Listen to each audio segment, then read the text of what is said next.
Recreating scenes from films or TV shows at home is always quite a challenge, but doing it in only one day, yeah, that was tough. Now you might ask, why on earth would you spend only one day on a project like this? And the answer is, I only have that one day. I have a job, I have a family, and this YouTube channel. And that means my time is very limited. And very likely, so is yours. So I thought this challenge might be interesting for you. Rivendell is one of the most beautiful locations from both The Lord of the Rings and The Hobbit films, and I know that I'm not the first one trying to recreate it in Blender. If you don't know him already, Maxim Garipov from the YouTube channel Sketching in Blender creates movie scenes and sets in, well, Blender. His work is absolutely outstanding, it's incredibly detailed, and the speed art videos he uploads are a goldmine if you want to learn Blender. This project is a bit different though, because I was focused on speed rather than details. Step 1. Creating the landscape. At this point I already knew how the rough shape of the main rocks in the middle was supposed to look like, so I blocked it out using cylinders. The cliffs on the side were made with the A&T Landscape add-on that comes with Blender. Under Operator Presets you can select Cliff and get something usable in just a few seconds. I increased the resolution and duplicated the same cliffs all over my scene. Then it was time to give my cylinder block out a bit more love. I remeshed it and used sculpting to make the mesh look like rock.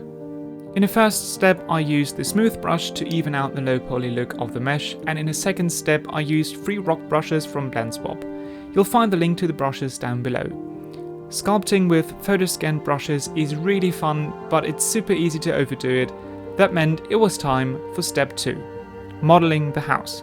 If you've watched closely, you might have noticed that the landscape is not the right scale. So my plan was to build the house with a more or less correct scale, place it into the scene and then scale the landscape accordingly.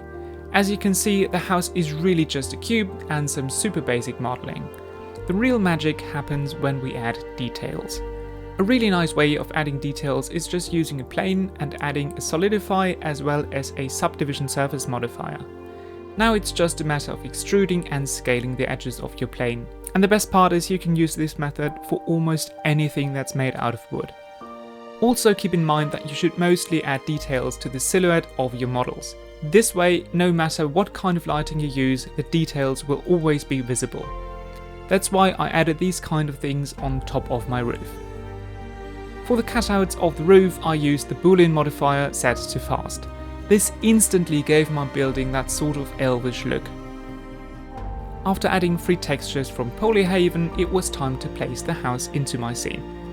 As expected, the landscape was way too small, so I had to scale it up. Of course, I could have just scaled down the house, but since I was going to export my scene into Unreal, that would have caused several problems because everything I wanted to add later would have to be scaled down as well. Also, the atmosphere and lighting system, especially the exponential height fog, requires your scene to be the right size. Anything else will result in weird glitches and unrealistic results. From this point on, all I did was adding towers, more buildings and a few details. And while this might look quick and easy, these things really are more time consuming than I thought. Because my time for this project was very limited, I decided to make only 2 houses and duplicate them across the scene. That gave me time to add various details to the houses, such as railings, dormers, and more of these wooden detail things. Thinking back, I really should have looked at some reference photos, but I didn't and now I have to live with it. If I had had more time, this would have been the stage at which I could have gone crazy. The more details you can add to your scene, the better the render is going to look like. And in my case, I had about half an hour left, so I duplicated the houses and called it done. Time for step 3, Unreal Engine. Importing meshes from Blender into Unreal is super easy, but in my case it really took a while. To preview how my scene could look like, I like to use Ultra Dynamic Sky.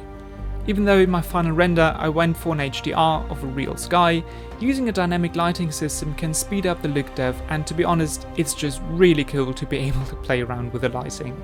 I added more rocks and cliffs from Quixel Megascan trees, and even more trees in the background. After adjusting the lighting even more, I thought it would be nice if the building stood out a bit more, so I added some point lights with a warm color temperature. This is a super easy and very quick way to add more life to your scene and also slow down Unreal, but I think that's really worth it. And after about 5 hours of, well, more or less hard work, this is what I got. I know it doesn't look like the real thing, and it's not nearly as good as it could have been, but for a quick and dirty project, I'm actually quite happy. Of course, I could have taken more time for this, and that would have been wonderful, but sometimes I really don't want to create something just because I'm afraid that it might take too much time. And if I hadn't set a strict limit for this project, I'm sure I would have never actually taken the time to do it. And that's it. So my question for you is, do you want more of these quick videos, or are you interested in more specific tutorials? Let me know in the comments below. And if you like this video, you'll probably also like this one. Or this one?